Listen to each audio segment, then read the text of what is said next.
Hey guys, I wanted to make a video today on what is the single best food to make. And I've made a video similar to this before, but like I said, this video is going to be focused around the single best food to make.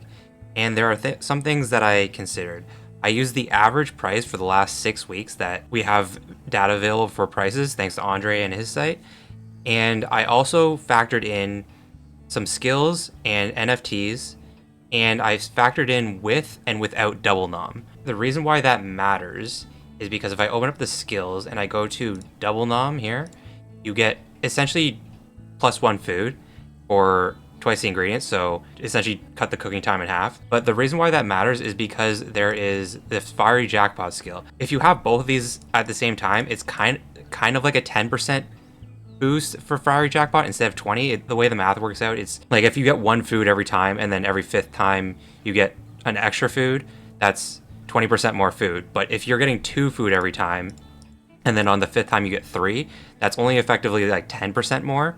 So I've factored it with and without this skill. And another thing that went into my calculations is I didn't use any of the boosts that are applicable to all of these foods because it will just cancel each other out, so it doesn't really matter. So I really only looked at the 4 main cheese foods because none of the other foods really compete. And I'm also doing this based on XP per flour. I'm not worried about XP per day, I'm just worried about XP per flour. Like you can see that the pizza in the fire pit is so far ahead of everything else. In the kitchen, you can ignore this one because it uses mushrooms and you can't get those consistently. So the spaghetti is so far ahead of the fish burger. Here, okay, I'm not really worried about sauerkraut and fermented. I'm not really worried about these just because the XP per day is so low that they're just basically irrelevant. So I only worried about honey cheddar here. And then there's nothing in the Smoothie Shack that's very good, so I didn't even factor in the Smoothie Shack. And you can see here the lemon cheesecake is so much better than all the other cakes. So it's really those 4 foods: the cheesecake, the honey cheddar, spaghetti, and pizza. So here's my math. I got the average price, like I said, from the last 6 weeks. This is the average cost of these. Well, this is the cost based on the average prices. This is the base experience, and these are the numbers with double nom and their multipliers. So you can see here that I got the double nom times 2, and this is the base times 0.2 for the fiery jackpot.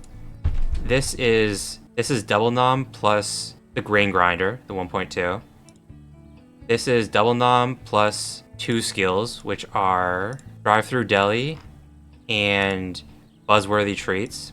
And then spaghetti only has double nom. It doesn't really have any other specific boosts that only work for spaghetti and not the others. So that's how I got these numbers. And then this is just essentially the same thing minus the double nom taken out.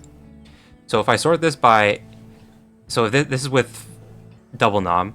With double nom, cheesecake is the best, followed by honey cheddar, closely followed by pizza, and then spaghetti. And then without double nom, pizza is actually the best, followed by cheesecake, followed by honey cheddar, followed by spaghetti. So spaghetti is the worst out of the 4, just definitely. And depending on if you have double nom or not, if you don't have double nom, pizza is the best. If you do have double nom, cheesecake is the best. So anyways, I just thought this was interesting and I thought I would share it with you guys. I'll leave a link to this in the description below. You can go file, make a copy if you want, and change some numbers around if you have any other numbers that you want to change around, or let me know if I did any of the calculations wrong. I thought this would be interesting information to find out exactly what is the singular best food to make in the game. Have a good day, guys. Please consider subscribing to the channel if you haven't yet. It would help me out a lot. If you have any questions, leave them in the comment section below. Have a good day, guys.